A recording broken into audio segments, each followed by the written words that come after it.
Thousands of migrants are stranded in the Andaman Sea, and more than 3,000 arrived on Malaysian and Indonesian shores last month. Most of them have been Rohingya Muslims from Myanmar. So why are so many people risking their lives? To flee religious persecution. More than 1 million Rohingya live in Western Myanmar, mostly in Rakhine State, but are denied basic rights, including citizenship. Over the last 3 years, sectarian violence with majority Buddhists has caused more than 100,000 Rohingya to flee Myanmar by sea. And since the beginning of this year, the human toll has been hard for the world to ignore. I think if I were Rohingya, I would want to stay where I was born. I'd want to stay in the land where my parents had lived, but I'd want to make sure that my government was protecting me. But they're not. Myanmar's government is saying that the migrants aren't their problem and claim that the Rohingya are illegal immigrants from Bangladesh. And there are Bangladeshis in the same boat, literally. It's hard to parse the actual number of Rohingya versus Bangladeshis migrating, but in the first 3 months of 2015, more than 25,000 migrants left Myanmar and Bangladesh on these dangerous smuggling boats. There are still thousands believed to be at sea in boats abandoned by human smugglers. This is in large part due to the crackdown on human trafficking by Thailand, which is a destination country for the migrants.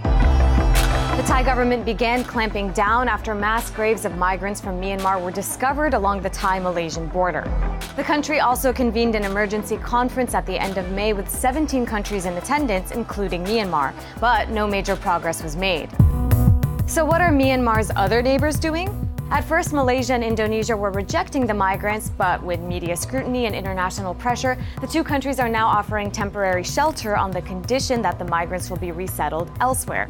Now, many are pressuring the United States to step up too. But the U.S. State Department said resettling the Rohingya into a third country is not the solution, but rather the answer to this issue is peace and stability and citizenship for the Rohingya in Rakhine State. But it doesn't look like an end to what Human Rights Watch called an ethnic cleansing is coming anytime soon. And in what has disappointed many, Aung San Suu Kyi, the main opposition leader in Myanmar and Nobel Peace Prize laureate, has been mute on the crisis. You know, they'd sit out there for weeks, these people, in deplorable conditions. Actor Matt Dillon cast the spotlight on the plight of the Rohingya in his visit to the squalid refugee camps in Rakhine State this week. But Hollywood aside, what will it take for Myanmar to solve this crisis once and for all?